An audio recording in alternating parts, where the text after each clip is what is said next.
سیرت کے کچھ پہلو، آپ کی زندگی کے کچھ لمحے ہم سماعت کریں گے۔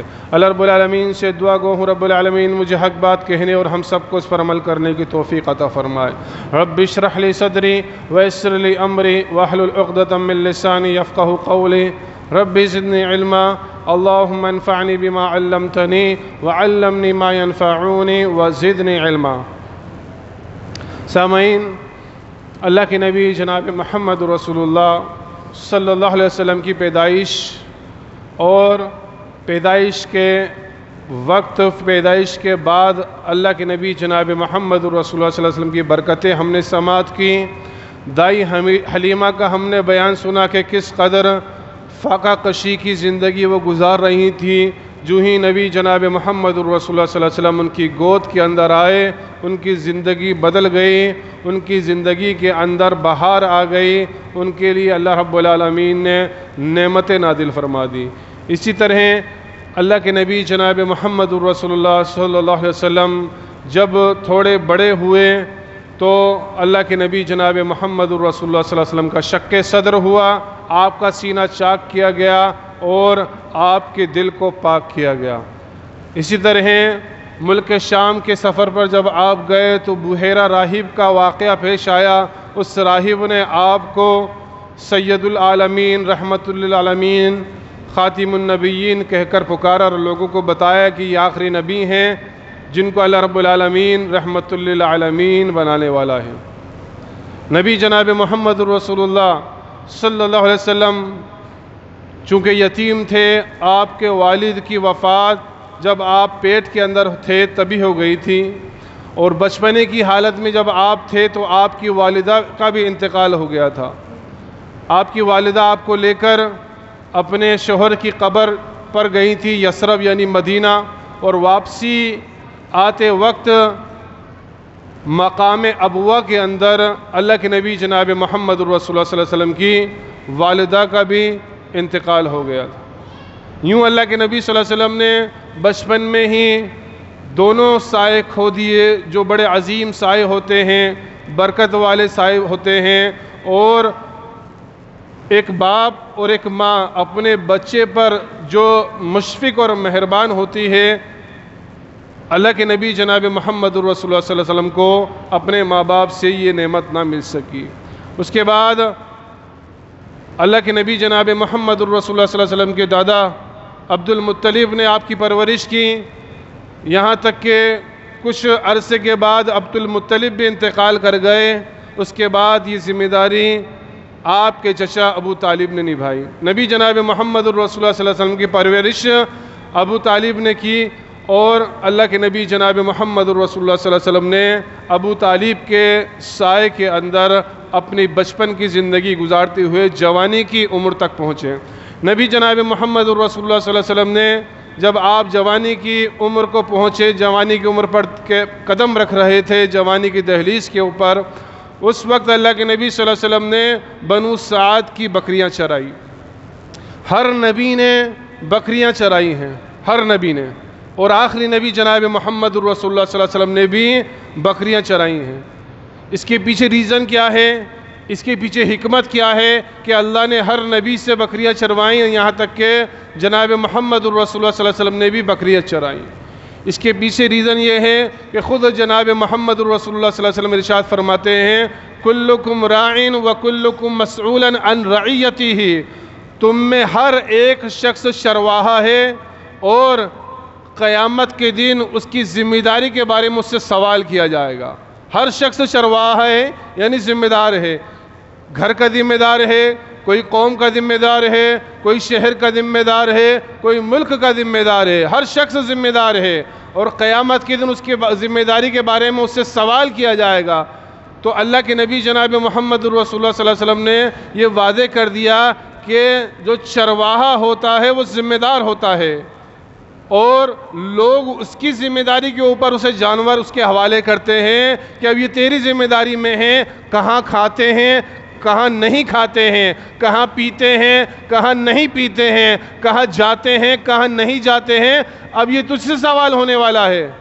تو اللہ کے نبی جناب محمد رسول اللہ صلی اللہ علیہ وسلم کی بھی اور تمام انبیاء اکرام کی بھی یہ ٹریننگ تھی کہ انہیں بکریاں چرانے کے لیے اللہ رب العالمین نے کیا کہ وہ بکریوں کو چرائیں، اور یہ ٹریننگ لیں کہ اسی طرح سے تم اپنی امت کے ذمہ دار ہونے والے ہو، اسی طریقے سے تم اپنی امت کو لے کر چلو گے ایک گروہ کی شکل میں، ایک گروپ کی شکل میں، اور تمہیں اپنی امت کا دھیان رکھنا ہے، انہیں کہاں جانا ہے کہاں نہیں جانا ہے، کیا چیز کھانی ہے کیا نہیں کھانی ہے، کہاں رکنا ہے کہاں بیٹھنا ہے کہاں چلنا ہے، اس سب کی ذمہ داری تمہارے اوپر ہے۔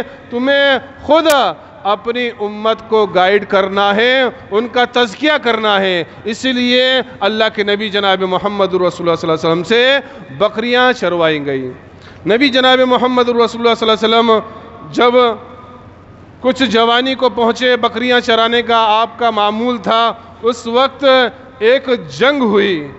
چونکہ ہم سن چکے ہیں عرب کے قبائل آپس میں ایک دوسرے سے دشمنی رکھتے تھے، ایک دوسرے سے مار کاٹ کے ذریعے جنگیں کیا کرتے تھے، اور چھوٹی چھوٹی باتوں پر جنگ کی آگ بھڑکتی تھی، اور نسل در نسل وہ آگ نہیں بجھتی تھی۔ تو ایک جنگ اللہ کے نبی صلی اللہ علیہ وسلم کی جوانی کی عمر کے اندر ہوئی، جسے جنگ فجار کہا جاتا ہے، جو قریش کے درمیان اور قیس بن عیلان کے درمیان ہوئی۔ ان دونوں کے درمیان یہ جنگ ہوئی، اور اللہ کے نبی جناب محمد رسول اللہ صلی اللہ علیہ وسلم بھی اس جنگ کے اندر شریک ہوئے، اپنے چچا کو تیر پکڑاتے تھے۔ اسی طرح اس جنگ کے بعد ایک معاہدہ کیا گیا، چونکہ یہ جنگ حرمت والے مہینے میں ہوئی تھی، اور حرمت والا مہینہ ایسا مہینہ ہے کہ جس کی تعظیم مشرکین مکہ بھی کیا کرتے تھے، لیکن وہ کیا کرتے تھے، حرمت والے مہینوں کو آگے پیچھے کر کر، یعنی یہ مہینہ نہیں ہم اگلا مہینہ حرمت کا مان لیں گے، اس میں ہم جنگ کرنی ہے، یوں آگے پیچھے کر لیا کرتے تھے۔ لیکن انہیں پتا تھا کہ ہم نے حرمت والے مہینے کا احترام نہیں کیا، اس کی حرمت کو پامال کیا ہے۔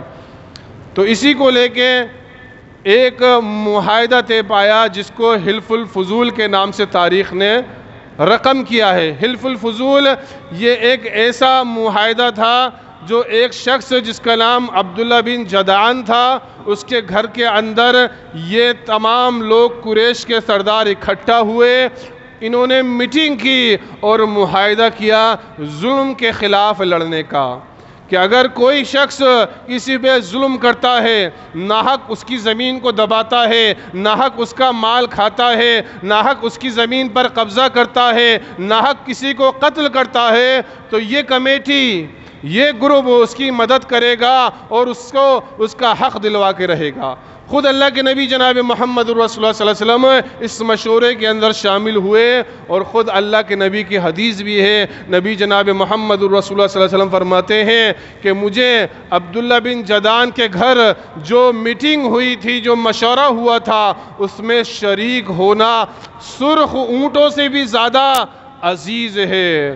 اور اگر آج اس اسلام کے دور میں بھی مجھے کوئی اس طریقے کے جو ہے فیصلے کے لیے، اس طریقے کے مشورے کے لیے اگر آج بھی کوئی مجھے مدعو کرتا ہے تو میں ضرور جاؤں گا اور اس مشورے کے اندر شریک ہوں گا، جو مشورہ ظلم کو ختم کرنے کے لیے، ظالم کو نیست نابود کرنے کے لیے اور مظلوم کی مدد کرنے کے لیے ہوگا۔ یعنی اللہ کے نبی جناب محمد رسول اللہ صلی اللہ علیہ وسلم کا خود کا جو نظریہ تھا شروع سے وہ جنگ و جدال کا نہیں تھا۔ اللہ کے نبی جناب محمد رسول اللہ صلی اللہ علیہ وسلم صلح پسند شخصیت تھے۔ جب قریش نے صلح کی پیشکش کی تو آپ شامل ہوئے اس پیشکش میں، اور آپ نے کہا سرخ اونٹوں سے بھی زیادہ مجھے یہ صلح کی جگہ اور یہ صلح محبوب ہے۔ اسی طرح اللہ کے نبی جناب محمد رسول اللہ صلی اللہ علیہ وسلم نے اس کے بعد تجارت شروع کری۔ اللہ کے نبی صلی اللہ علیہ وسلم جو ہے قریش کے لوگوں کا مال لے جا کر تقسیم جو ہے تجارت کیا کرتے تھے، بیچا کرتے تھے۔ اسی طرح قریش کے اندر ایک خاتون تھی جن کا نام خدیجۃ الکبریٰ تھا، یہ بھی تجارت کرنے والی خاتون تھی اور نمایاں شخصیت تھی۔ انہیں پتہ چلا کہ قریش کے اندر ایک شخص ہے جس کا نام محمد ہے، بڑا امانت دار ہے اور بہترین طریقے سے تجارت کرنے والا ہے، مال کو فروخت کرنے والا ہے۔ حضرت خدیجہ نے اپنے غلام میسرہ کو کہا کہ جاؤ ان کو بلا کر لاؤ، میں بھی چاہتی ہوں کہ میرا مال بھی لے کر جائیں اور بزنس کریں تاکہ مجھے بھی ان کے ذریعے سے فائدہ ہو اور منافع ہو۔ چنانچہ اللہ کے نبی صلی اللہ علیہ وسلم کو حضرت خدیجہ الکبریٰ نے بلایا، طلب کیا اور ان کو اپنا مال حوالے کر دیا کچھ مضاربت سے کہ اتنا پرسنٹ تمہارا ہوگا۔ اللہ کے نبی حضرت خدیجہ الکبریٰ کا وہ مال لے کر ملک شام روانہ ہوئے اور حضرت خدیجہ نے اپنے غلام میسرہ کو بھی اللہ کے نبی کے ساتھ کر دیا۔ نبی صلی اللہ علیہ وسلم بحیثیت تاجر ملک شام جا رہے ہیں، حضرت خدیجہ الکبریٰ کا مال لے کر مال کو فروخت کیا اللہ کے نبی صلی اللہ علیہ وسلم نے، اور واپس جب مکہ پلٹے تو حضرت خدیجہ الکبریٰ نے ایسا منافع کبھی نہیں دیکھا جیسا منافع اللہ کے نبی جناب محمد رسول اللہ صلی اللہ علیہ وسلم کی ذات نے انہیں ان کے مال میں دیا۔ پھر جو میسرہ نے بیان کیا وہ بالکل الگ تھا۔ میسرہ نے کہا کہ آپ کے اخلاق عام اخلاق نہیں ہیں، آپ بلند اخلاق کے مالک ہیں، آپ بہترین بزنس مین ہیں، آپ بہترین تاجر ہیں، بہترین اخلاق والے، بہترین کردار والے، بہترین گفتگو والے، بہترین عادتوں والے، اخلاق والے میں نے آپ کو پایا، آپ کے اندر میں نے کسی قسم کی کوئی کمی نہیں دیکھی۔ یہاں تک کہ میسرہ نے جب اللہ کے نبی جناب محمد رسول اللہ صلی اللہ علیہ وسلم کی تجارت کا حال بیان کیا تو اماں خدیجہ الکبریٰ کے دل میں اسی وقت یہ خیال پیدا ہوا کیوں نہ میں انہی کو اپنی شادی کا پیغام بھیج دوں، کیونکہ حضرت خدیجہ الکبریٰ کے شوہر وفات پا چکے تھے اور یہ بیوہ تھیں، اور مکہ کے بڑے بڑے تاجر اور رئیس اور سردار ان کو نکاح کا پیغام بھیج چکے تھے اور چاہتے تھے نکاح کرنا، لیکن انہیں کردار اگر نظر آیا، شخصیت اگر نظر آئی تو جناب محمد رسول اللہ صلی اللہ علیہ وسلم کی۔ اور کیا کردار دیکھا آپ کا کردار دیکھا بطور تاجر، بزنس مین۔ آج ہم بھی تجارت کرتے ہیں، آج ہم بھی مال فروخت کرتے ہیں، آج ہم بھی بزنس کرتے ہیں۔ ہمارے بزنس کرنے میں اور اللہ کے نبی جناب محمد الرسول اللہ صلی اللہ علیہ وسلم کے بزنس کرنے میں آج زمین اور آسمان کا فرق ہے۔ آج ہم جس کا مال کے ساتھ تجارت کرتے ہیں، ایک بار ہم نے تجارت کر لی، جس کا مال جس نے دیا تھا تجارت کے لیے وہ دوبارہ آپ کا چہرہ دیکھنا گوارا نہیں کرتا۔ کیوں؟ آپ کے اخلاق، آپ کے کردار اتنے گر چکے ہیں، ہمارے اخلاق و کردار اتنے گھٹیا ہو چکے ہیں کہ آج ہم کسی کے بھی ساتھ بزنس کرتے ہیں، تجارت کرتے ہیں، لین دین کرتے ہیں تو وہ شخص ہماری شکل دوبارہ نہیں دیکھنا چاہتا۔ کیوں؟ وجہ کیا ہے؟ ہم ایمانداری کے ساتھ، دیانت داری کے ساتھ، امانت داری کے ساتھ بزنس نہیں کرتے ہیں۔ ہم اپنے مال کے عیبوں کو بھی چھپا لیتے ہیں، ہم سامنے والے کے مال کو گویا اپنا مال باور کرا کر اس کا مال کو ہدف کر جاتے ہیں، ہڑپ کر جاتے ہیں۔ مثال کے طور پر آج زیادہ تر یہاں پر نگینے والے بیٹے ہیں، نگینوں کی تجارت ہوتی ہے اور جے پور کا ایک بڑا تجارتی سلسلہ نگینوں کا ہی ہے۔ آج اگر کوئی کسی سے مال لیتا ہے مضاربت پہ کہ اتنے پرسنٹ بیچنے کے بعد میں تجھے دے دوں گا 4%، کوئی 5%، کوئی 2%، مال لیتا ہے تاجر سے، تاجر مال لیتا ہے اس سے، جا کر بازار کے اندر فروخت کرتا ہے، اس کے بعد جو بھی ریٹ آتی ہے وہ اس کو کول لگاتا ہے۔ اگر اس نے 10 روپے پر کیرٹ بیچنے کے لیے کہا ہے اور 10 روپے پر کیرٹ لگ گئے ہیں، اب وہ کول کر کے تاجر سے کہے گا وہ دلال کہ بھائی 5 روپے کیرٹ آپ کے مال کے لگ رہے ہیں، بتاؤ کیا کریں۔ اس امت کا حال ہے یہ۔ آج ہمیں رونے کی ضرورت ہے اپنے حال کے اوپر، آنسو بہانے کی ضرورت ہے اپنے حال کے اوپر کہ ایک تو وہ بزنس مین، ایک وہ تاجر تھے جن کی تجارت دیکھ کر مکہ کی سب سے زیادہ رئیس خاتون بڑے خاندان والی، بڑے عہدے والی عورت نے آپ کی تجارت کی امانت داری دیکھ کے آپ کو نکاح کا پیغام دیا، اور آج ہماری تجارت ہے جو ساری کی ساری جھوٹ پر، دغا بازی پر، فریب پر، چیٹنگ کے اوپر مبنی ہے۔ ہم مال دوسرے کا لے کے جاتے ہیں اور اس کا مال ہڑپ کر جاتے ہیں جھوٹ کی بنا پر، پھر اس کو کال کر کے کہا جاتا ہے تیرے مال کے آدھے پیسے لگ رہے ہیں، بول بیچتا ہے تو ٹھیک ہے ورنہ تیرے مال تیرے حوالے۔ اب وہ مجبوری میں کبھی مجبوری میں، کبھی لالچ میں وہ بیچ دیتا ہے۔ اب وہ مسئلہ اس کا نہیں ہے، مسئلہ جس نے ایسی تجارت کری ہے جو جھوٹ پر مبنی ہے، جو دغا بازی پہ مبنی ہے، یاد رکھنا یہ حرام تجارت ہے، یہ پیسہ حلال نہیں ہو سکتا، یاد رکھنا یہ پیسہ حرام ہے۔ ہاں اگر بزنس کرنے والا آپ کو 10 روپے کے بعد اختیار دے دے کہ ٹھیک ہے مجھے 10 روپے کیرٹ کے حساب سے تو پیسے دینا، اس کے بعد جو جتنا چاہے تو لے سکتا ہے منافع، تو وہاں پر جائز اور حلال ہے۔ لیکن وہاں پر پھر جو دلالی بنتی ہے نا 2% 4%، وہ دلالی آپ کی نہیں ہوگی، وہ دلالی ختم ہو جائے گی۔ اب آپ کو منافع مل رہا ہے کیونکہ تو آپ کو صرف منافع پر ہی اکتفا کرنا ہے، اور منافع ملے گا آپ کو جو مال کا مالک ہے اس کی اجازت سے۔ تو آج تجارت جو ہے وہ ایمانداری کے ساتھ، دیانت داری کے ساتھ کرنے کی ضرورت ہے، جس طرح اللہ کے نبی جناب محمد رسول اللہ صلی اللہ علیہ وسلم کیا کرتے تھے۔ اللہ کے نبی جناب محمد رسول اللہ صلی اللہ علیہ وسلم جب حضرت اماں خدیجہ الکبریٰ رضی اللہ عنہا کے گھر سے نکلے، حضرت خدیجہ فوراً جو ہے چھت کے اوپر طرف بھاگی۔ کیوں؟ کیونکہ میسر نے بتایا تھا کہ ایک بادل ہوتا ہے جو ہر وقت ان کے اوپر سایہ کیے ہوئے ہوتا ہے۔ میں نے دیکھا کہیں چھاؤں نہیں ہے، صرف اللہ کے نبی جناب محمد رسول اللہ صلی اللہ علیہ وسلم کے اوپر سایہ کیا ہوا ایک بادل کا ٹکڑا ہے۔ فوراً چھت پر گئیں، اللہ کے نبی صلی اللہ علیہ وسلم جب پلٹے تو دیکھا یقیناً اللہ کے نبی جناب محمد رسول اللہ صلی اللہ علیہ وسلم کے اوپر ایک بادل سایہ فگن تھا، آپ کے اوپر سایہ کیے ہوئے تھا۔ حضرت خدیجہ سمجھ گئیں یہ معمولی شخصیت نہیں ہے۔ حضرت خدیجہ نے اپنی سہیلی کے ذریعے سے اللہ کے نبی کو پیغام بھجوایا، نکاح کا پیغام بھجوایا۔ اللہ کے نبی صلی اللہ علیہ وسلم نے بھی نکاح کا پیغام قبول کیا۔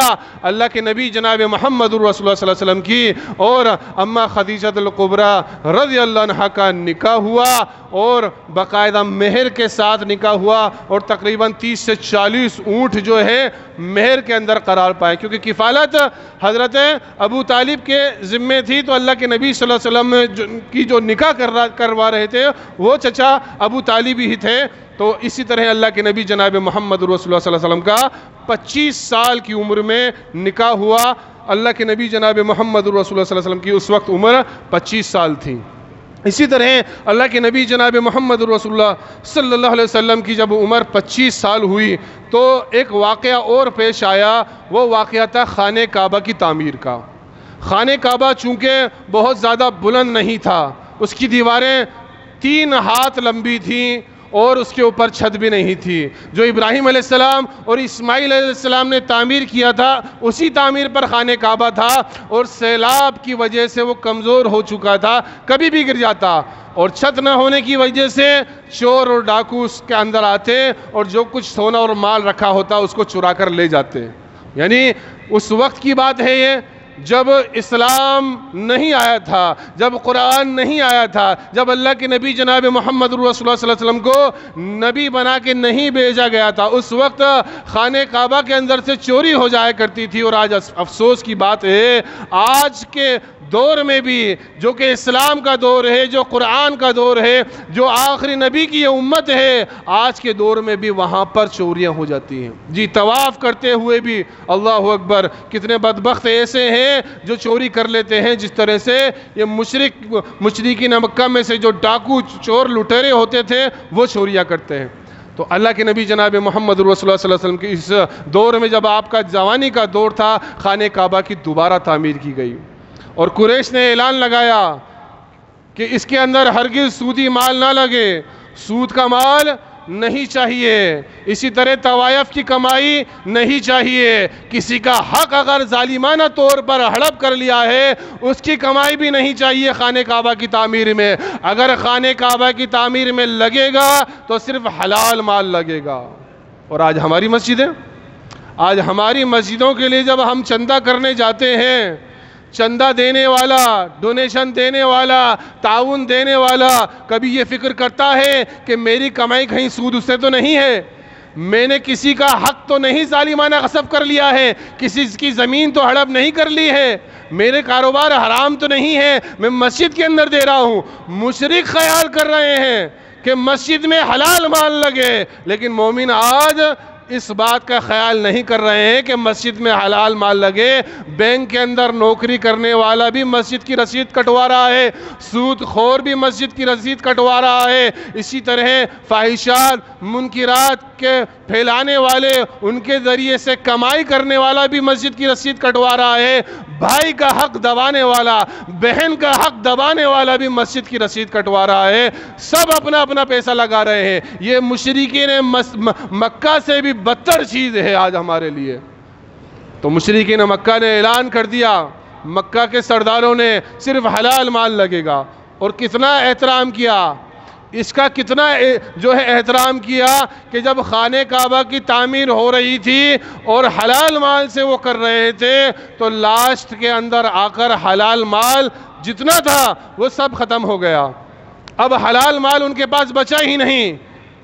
تو کیا کیا انہوں نے کعبے کو ہی چھوٹا کر دیا۔ جو حتیم ہم دیکھتے ہیں، خانہ کعبہ کے پاس ایک حتیم نما جو ہے جگہ ہے جس کا نام حتیم ہے۔ نبی صلی اللہ علیہ وسلم نے فرمایا جس نے حتیم نے نماز پڑھی اس نے خانہ کعبہ کے اندر نماز پڑھی۔ جو وہ حتیم کی جگہ ہے جو راؤنڈ شیپ سے جس کو گھیر رکھا ہے دیوار سے، وہ جگہ ہے جو خانہ کعبہ کے اندر ہی تھی، لیکن حلال مال نہ ہونے کی وجہ سے اس کو جگہ کو چھوڑ کر دیوار کو کھڑی کر دیا گیا، لیکن حرام مال لگانا گوارا نہیں کیا خانہ کعبہ کے اندر۔ تو یوں خانہ کعبہ کی تعمیر ہوئی۔ اللہ کے نبی جناب محمد رسول اللہ صلی اللہ علیہ وسلم خود اس تعمیر کے اندر شامل ہوئے۔ نبی جناب محمد رسول اللہ صلی اللہ علیہ وسلم اور آپ کے چاچا ابو طالب پتھر ڈھوتے تھے، اور جو پتھر لگانے والا ہے اس کو پتھر دیتے تھے اپنے کندھے پر رکھ کر۔ نبی صلی اللہ علیہ وسلم کے کندھے چھلنے لگے۔ چچا ابو طالب نے کہا بھتیجے کندھے زخمی ہو جائیں گے، اپنا تہمد اٹھا اور اپنے کندھوں پہ رکھ لے تاکہ تیرے کندھے سیف ہو جائیں۔ نبی صلی اللہ علیہ وسلم نے یہی کیا کہ اپنا تہمد اٹھایا اور کندھے پہ رکھا۔ جو ہی آپ نے اپنا تہمد اٹھا کے کندھے پہ رکھا، آپ کی شرمگاہ آیا ہوئی اور آپ بے ہوش ہو کے گر پڑے۔ آپ اتنے شریف النفس تھے، اتنے شرمیلے تھے، اتنے پاک دامن تھے، اتنی زبردست اپنی عزت و عفت کی حفاظت کرنے والے، اپنی شرمگاہ کی حفاظت کرنے والے تھے کہ آپ کا تہمد جو ہی شرمگاہ سے اوپر گیا آپ بے ہوش ہو کر گر پڑے، آپ کو ہوش میں لایا گیا۔ جیسے ہی آپ کو ہوش آیا آپ نے ایک ہی الفاظ کہا، میرا تہمد، میرا تہمد۔ نبی صلی اللہ علیہ وسلم کو اپنا تہمد باندھا گیا۔ اس کے بعد نبی جناب محمد رسول اللہ صلی اللہ علیہ وسلم کا تہمد کبھی نہیں سرکا۔ تو یہ عزت و عفت کی حفاظت، یہ شرم و حیا آج نوجوانوں ہمارے اندر سے کہاں چلی گئی؟ کیا نبی کی سیرت ہمیں درس نہیں دیتی ہے کہ ہم بھی اپنی عزت و عفت کی حفاظت کریں، اپنی شرمگاہوں کی حفاظت کریں؟ آج ہمارا نوجوان ایسے ایسے کپڑے پہنتا ہے، ایسی ٹی شرٹ پہنتا ہے کہ جب وہ سجدے میں جاتا ہے تو اس کا سطر، اس کی شرمگاہ کھل جاتی ہے پیچھے سے، اس کی بھی نماز خراب، اور جو اس کے پیچھے کھڑا ہے اس کی بھی نماز خراب۔ یہ آج ہمارے نوجوانوں کا حال ہے۔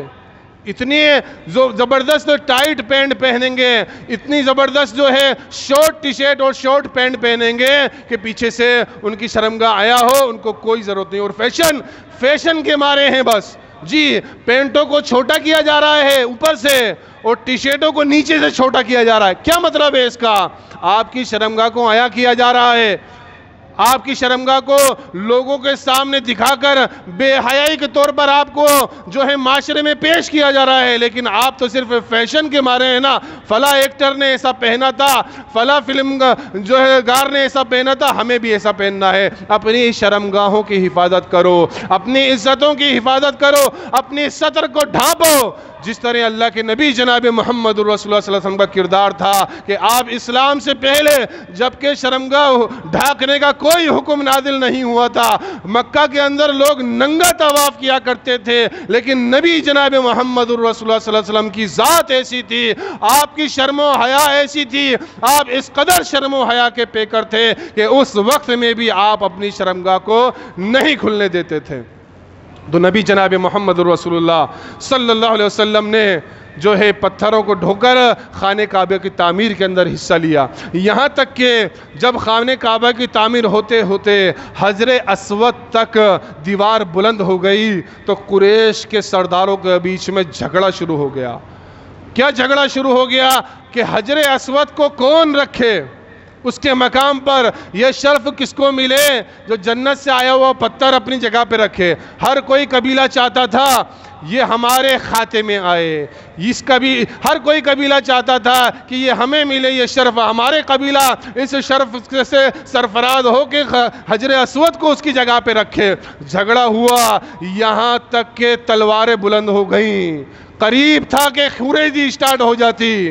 ایک فیصلہ کرنے والے نے فیصلہ کیا کہ ٹھیک ہے لڑو جھگڑو مت، اس سے مسئلہ حل نہیں ہوگا، مسئلہ ایسے حل ہوگا کہ ہم کسی ایک بندے کو حاکم مان لیں، فیصلہ کرنے والا مان لیں، پھر جو وہ فیصلہ کر دے ہمیں وہ فیصلہ منظور ہو۔ بولے ٹھیک ہے، کس کو بنایا جائے کہ کل جو خانہ کعبہ میں سب سے پہلے داخل ہوگا، کل جو خانہ کعبہ میں سب سے پہلے داخل ہوگا وہی ہمارا حاکم ہوگا، فیصل ہوگا۔ چنانچہ دوسرا دن ہوتا ہے، لوگ انتظار میں ہوتے ہیں سب سے پہلے خانہ کعبہ میں کون داخل ہوتا ہے۔ لوگ کیا دیکھتے ہیں، اللہ کے نبی جناب محمد الرسول اللہ صلی اللہ علیہ وسلم سب سے پہل خانہ کعبہ کے اندر چلے آ رہے ہیں۔ لوگ بے ساختہ کہتے ہیں ھذا الامین، دیکھو امین آ رہے ہیں، امانت دار آ رہے ہیں۔ یہ کردار تھا اللہ کے نبی جناب محمد الرسول اللہ صلی اللہ علیہ وسلم کا۔ مشرکین مکہ کے درمیان میں نبی نہیں بنائے گئے اس سے پہلے کہ آپ کو امین کہا جاتا تھا، لوگوں کی امانتیں آپ کے پاس تھی، لوگوں کے خزانے آپ کے پاس رکھوائے جاتے تھے، اور جس طرح آپ کے پاس امانت رکھوائی جاتی تھی آپ امانت کا حق ادا کرتے تھے، یوں کا توں اللہ کے نبی ادا کرتے تھے، امین کے نام سے مشہور تھے۔ آپ کو دیکھتے ہی مشرکوں نے، کافروں نے بھی کہا ھذا الامین، یہ دیکھو امین آ گئے ہیں۔ آج ہم بھی اس طرح امانت دار ہیں یا نہیں؟ اپنے گریبان میں بھی جھانکتے جائیں، نبی کی سیرت پڑھتے جائیں، نبی کی زندگی پڑھتے جائیں اور اپنی زندگی سنوارتے جائیں، نبی کی خوبیاں پڑھتے جائیں اور اپنے اندر وہ خوبیاں لانے کی کوشش کرتے جائیں۔ اسی طرح اللہ کے نبی جناب محمد رسول اللہ صلی اللہ علیہ وسلم نے پھر فیصلہ کیا۔ کیا فیصلہ کیا؟ اللہ کے نبی صلی اللہ علیہ وسلم نے فیصلہ کیا کہ ایک چادر لی جائے، ایک چادر لی جائے اور اس کے اندر جو ہے اس کے اوپر حجر اسود کو رکھا جائے، اور چادر کے تمام کونوں کو تمام قبیلے کے سردار پکڑ لیں، پکڑنے کے بعد خانہ کعبہ کے قریب لا کر اس کو اپنی جگہ پر حجر اسود کو نصب کر دیں۔ کتنا حکیمانہ فیصلہ ہے، دیکھیے آپ۔ نبی جناب محمد رسول اللہ صلی اللہ علیہ وسلم جب کسی کے فیصل بنتے تھے تو ظالمانہ فیصلہ نہیں کرتے تھے۔ آج ہم کہیں فیصل بن جاتے ہیں، آج ہم کہیں جھگڑے کے اندر جو ہے فیصل بن کر بیٹھ جاتے ہیں تو آج ہم ظالمانہ فیصلہ کرتے ہیں، آج ہم ظلم کے ساتھ فیصلہ کرتے ہیں۔ نبی صلی اللہ علیہ وسلم دور جاہلیت کا دور ہے اور انصاف کے ساتھ فیصلہ کرنے والے تھے، اور آپ خود دیکھیں کس قدر انصاف اور حکمت تھی آپ کے فیصلے میں کہ ایک چادر کے اوپر حجر اسود کو رکھا، کہا اب سارے کونے جتنے بھی قبیلے ہیں سب پکڑ لو۔ اس کے بعد حجر اسود کو قریب تر قریب لے جایا گیا، اس کے بعد جب اس کی نصب والی جگہ پہ حجر اسود کو لے جایا گیا، اللہ کے نبی نے اٹھایا اور اس کو اس کے مقام پر رکھ دیا، جھگڑا ختم ہو گیا۔ تو یہ اللہ کے نبی جناب محمد رسول اللہ صلی اللہ علیہ وسلم کی سیرت ہے جس سے ہمیں عبرت اور نصیحت پکڑنے کی ضرورت ہے۔ یہ سیرت ایسی ہے اگر ہم اللہ کے نبی جناب محمد رسول اللہ صلی اللہ علیہ وسلم کی سیرت کو اپنی زندگی کے اندر نافذ کریں گے تو ہم ایک بہترین تاجر بن سکتے ہیں، ہم ایک بہترین کردار والے امانت دار امین شخص بن سکتے ہیں، ہم ایک بہترین پاک دامن نوجوان بن سکتے ہیں اگر ہم اللہ کے نبی جناب محمد رسول اللہ صلی اللہ علیہ وسلم کی سیرت کو اپنی زندگی زندگی کے اندر نافذ کریں گے۔ لَقَدْ كَانَ لَكُمْ فِي رَسُولِ اللَّهِ أُسْوَةٌ حَسَنَةٌ، تحقیق ہم نے اللہ کے نبی کی زندگی کو تمہارے لیے بہترین نمونہ بنا دیا۔ تو آج اللہ کے نبی جناب محمد رسول اللہ صلی اللہ علیہ وسلم کی زندگی کو اپنانے کی ضرورت ہے۔ آج کے خطبے کا دوسرا پہلو عید میلاد النبی کے تعلق سے ہے۔ ہاں، 12 ربیع الاول اللہ کے نبی جناب محمد رسول اللہ صلی اللہ علیہ وسلم کی سیرت کا ایک بڑا پہلو ہے۔ 12 ربیع الاول اللہ کے نبی صلی اللہ علیہ وسلم کی وفات ہوئی تھی، اور اللہ کے نبی جناب محمد رسول اللہ صلی اللہ علیہ وسلم کی پیدائش 9 ربیع الاول کو ہوئی تھی، لیکن بہت سارے لوگوں کا یہ خیال ہے نہیں 12 کو ہی وفات ہے اور 12 کو ہی پیدائش ہے، تو وہ 12 کو وفات کو بھلا کے پیدائش کا جشن مناتے ہیں، اور اس جشن کو نام دیتے ہیں عید میلاد النبی، یعنی اللہ کے نبی جناب محمد رسول اللہ صلی اللہ علیہ وسلم کی پیدائش کے دن عید کا دن ہے۔ یعنی اسلام نے تو 2 عیدیں رکھی ہیں، اسلام نے عید الاضحیٰ اور عید الفطر، یہ 2 عیدیں رکھی ہیں، لیکن بدعتیوں نے، حلوہ خوروں نے، مشرکوں نے تیسری عید کو ایجاد کر لیا عید میلاد النبی کے نام سے۔ اب یہ تیسری عید ایسی ہے، نہ تو اسی کوئی نماز ہے، نہ اس کے لیے کوئی ان کے لیے خاص جو ہے جگہ ہے، نہ ان کا کوئی امام ہے۔ یہ تیسری عید کیونکہ بنائی ہوئی ہے، یہ گھڑی ہوئی عید ہے۔ اسلام میں 2 عیدوں کا تصور دیا ہے، تیسری کوئی عید نہیں ہے۔ اور اللہ کے نبی جناب محمد رسول اللہ صلی اللہ علیہ وسلم کی اگر تم پیدائش کا جشن مناتے ہو، اور دلیل بھی دیتے ہیں کہ کیا دلیل ہے کہ اللہ کے نبی جناب محمد رسول اللہ صلی اللہ علیہ وسلم سوموار کے دن روزہ رکھا کرتے تھے۔ آپ سے پوچھا گیا اللہ کے نبی سوموار کے دن روزہ کیوں رکھتے ہیں؟ تو کہا اس لیے رکھتا ہوں کیونکہ سوموار کے دن مجھے پیدا کیا گیا، میری پیدائش سوموار کے دن ہوئی۔ تو دیکھو اللہ کے نبی نے روزہ رکھا، خوشی منائی، تو ہم جشن برپا کر رہے ہیں۔ اللہ اکبر۔ سب سے پہلی چیز، خوشی اور جشن کے اندر زمین آسمان کا فرق ہے۔ خوشی وہ ہے جو آپ شریعت کے دائرے میں رہ کر مناتے ہیں۔ ہم سب جانتے ہیں عید الاضحیٰ آتی ہے، عید الفطر آتی ہے، تو ہم خوشی مناتے ہیں شریعت کے دائرے میں، لیکن جہاں لفظ جشن آتا ہے ہمارے دماغوں میں کیا چلے گا؟ خوشی چلے گی؟ نہیں۔ جہاں لفظ جشن آتا ہے وہاں شباب و کباب کی محفلیں ہوتی ہیں، وہاں حرام اور حلال کو ایک کر دیا جاتا ہے خوشی منانے میں۔ تو اسلام میں جشن کا کوئی تصور نہیں ہے، خوشی کا تصور ہے لیکن جشن کا تصور نہیں ہے۔ اور ہاں، اگر تم کہتے ہو اللہ کے نبی جناب محمد رسول اللہ صلی اللہ علیہ وسلم نے اپنی پیدائش پر خوشی منائی سوموار کے دن اور روزہ رکھا، تو میں یہ پوچھنا چاہتا ہوں تم تو 12 ربیع الاول کو جشن منا رہے ہو۔ نبی جناب محمد رسول اللہ صلی اللہ علیہ وسلم نے ٹارگیٹ اپنی پیدائش کے دن کو کیا یا تاریخ کو کیا؟ دن کو کیا۔ سوموار آپ نے چنا روزے کے لیے، اس دن اللہ کے نبی کی پیدائش ہوئی، اور تم نے تاریخ چنی، دن کوئی بھی ہو، 12 ربیع الاول دن کوئی بھی ہو، اور دلیل دے رہے ہیں سوموار کے دن کی۔ پھر اللہ کے نبی جناب محمد رسول اللہ صلی اللہ علیہ وسلم نے روزہ رکھا، عبادت کی اللہ رب العالمین کی، بغیر کھائے پیے بھوکے پیاسے رہ کر۔ تم کیا کر رہے ہو؟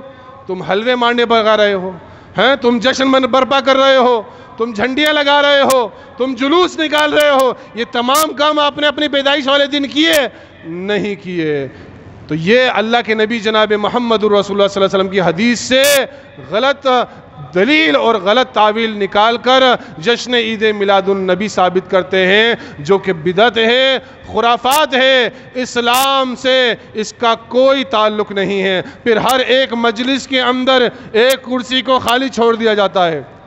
12 وفات کا جو ہے جلوس ہے، 12 وفات کے دن جشن برپا ہے، محفل میلاد ہو رہی ہے، ایک کرسی خالی ہے۔ بولے یہ کس کی کرسی ہے؟ بولے اس میں اللہ کے نبی جناب محمد رسول اللہ صلی اللہ علیہ وسلم تشریف لائیں گے، اور کہتے ہیں سرکار کی آمد مرحبا۔ اللہ اکبر۔ یعنی اللہ کے نبی جناب محمد رسول اللہ صلی اللہ علیہ وسلم اس دنیا سے جا چکے ہیں، لیکن آج بھی یہ لوگ اللہ کے نبی صلی اللہ علیہ وسلم کو حاضر اور ناظر مانتے ہیں، یہ عقیدہ رکھتے ہیں اللہ کے نبی صلی اللہ علیہ وسلم کا انتقال نہیں ہوا۔ جبکہ 12 ربیع الاول کے خطبے کو اٹھائیے جو ابو بکر صدیق رضی اللہ عنہ نے دیا تھا، اللہ کے نبی جناب محمد رسول اللہ صلی اللہ علیہ وسلم کے حجرے کے باہر اللہ کے نبی صلی اللہ علیہ وسلم کے وفات کے بعد حضرت ابو بکر صدیق نے خطبہ دیا اور کہا اما بعد من کان منکم یعبد محمدا فإن محمدا قد مات.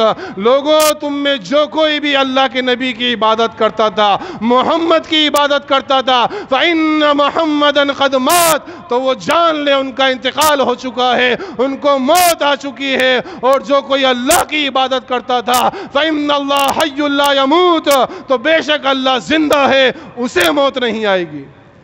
یہ 12 ربیع الاول کا خطبہ تو یاد کرو. ایک کرسی رکھنے والوں، محفلوں میلاد میں کرسی رکھنے والوں، 12 ربیع الاول کو اللہ کے نبی صلی اللہ علیہ وسلم کی آمد کا عقیدہ رکھنے والوں، 12 ربیع الاول کے دن صحابہ کا کیا عقیدہ تھا، ابو بکر صدیق کا کیا عقیدہ تھا، عمر فاروق کا کیا عقیدہ تھا، عثمان غنی کا کیا عقیدہ تھا. ذرا کھولو حدیث کی کتابیں، بخاری کو کھولو، مسلم کو کھولو، دیکھو 12 ربیع الاول کے دن صحابہ اکرام نے کیا عقیدہ اپنایا تھا کہ اللہ کے نبی کی وفات ہو چکی ہے، آپ کا انتقال ہو چکا ہے. اگر نبی کا انتقال نہ ہوتا، صرف نبی پردہ کرتے، پھر جب صحابہ اکرام بلاتے چلے آتے تو کوئی غم کی بات نہیں تھی. حضرت عمر کو یہ کہنے کی ضرورت نہیں تھی کہ اگر کسی نے کہہ دیا محمد کا انتقال ہو گیا تو میری تلوار ہوگی، اس کی گردن ہوگی. کیوں؟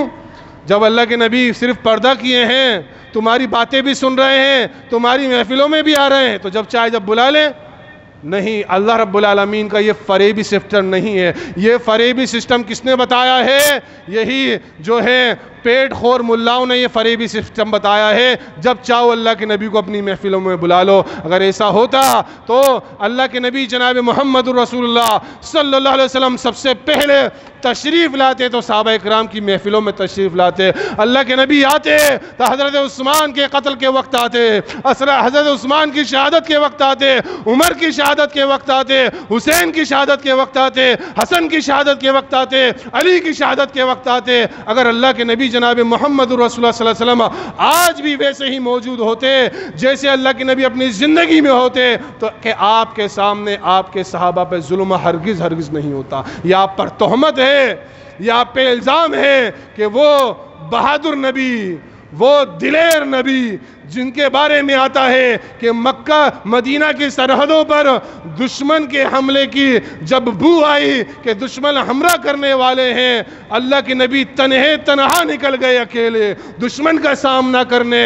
اور جب صحابہ اکرام مدینہ کی سرحدوں پہ پہنچنے والے تھے، اللہ کے نبی لوٹ رہے ہیں اور کہہ رہے ہیں میرے صحابہ جا کر سو جاؤ، میں دیکھ آیا ہوں کوئی دشمن نہیں ہے. اس نبی کے تعلق سے تم یہ عقیدہ رکھ رہے ہو کہ ان کے صحابہ، ان کی امت مشکل اور پریشانی میں ہو، ان کے صحابہ شہید کیے جا رہے ہوں اور وہ اپنی قبر میں سوتے رہے. تو یہ عقیدہ باطل عقیدہ ہے. نبی جناب محمد رسول اللہ صلی اللہ علیہ وسلم کا انتقال ہو چکا ہے، آپ کی وفات ہو چکی ہے، اور جو ذات ہمیشہ زندہ رہنے والی ہے فإن اللہ حی لا يموت، وہ اللہ کی ذات ہے جسے موت نہیں ہے. اس کے بعد ابو بکر صدیق نے قرآن کریم کی آیت تلاوت کی اور فرمایا وما محمد الا رسول قد خلت من قبلہ الرسول افإن مات او قتل انقلبتم علی اعقابکم. محمد رسول اللہ صلی اللہ علیہ وسلم رسول ہیں، اگر یہ انتقال کر جائیں یا شہید کر دیا تو کیا تم ایڑیوں کے بل اسلام سے پھر جاؤ گے؟ یعنی یہ عقیدہ رکھنا کہ اللہ کی نبی کی وفات نہیں ہوئی ہے، ہماری محفلوں میں آتے ہیں، یہ عید میلاد منانا، یہ اسلام سے ایڑیوں کے بل پھرنا ہے، بقول قرآن کے اور بقول حضرت صدیق اکبر کے. اللہ رب العالمین سے دعا گو ہوں رب العالمین ہمیں اللہ کے نبی جناب محمد رسول اللہ صلی اللہ علیہ وسلم کی سیرت سے عبرت اور نصیحت پکڑنے کی توفیق عطا فرمائے. ہمیں اللہ کے نبی کی سیرت کے ہر گوشے سے محبت کرنے کی توفیق عطا فرمائے، ویسی محبت جیسے اللہ اور اس کے رسول نے بتائی ہے. اللہ خرافاتوں سے، اللہ رب العالمین شرکی عقیدوں سے ہماری حفاظت فرمائے. آمین. وآخر الدعوانا الحمدللہ رب العالمین.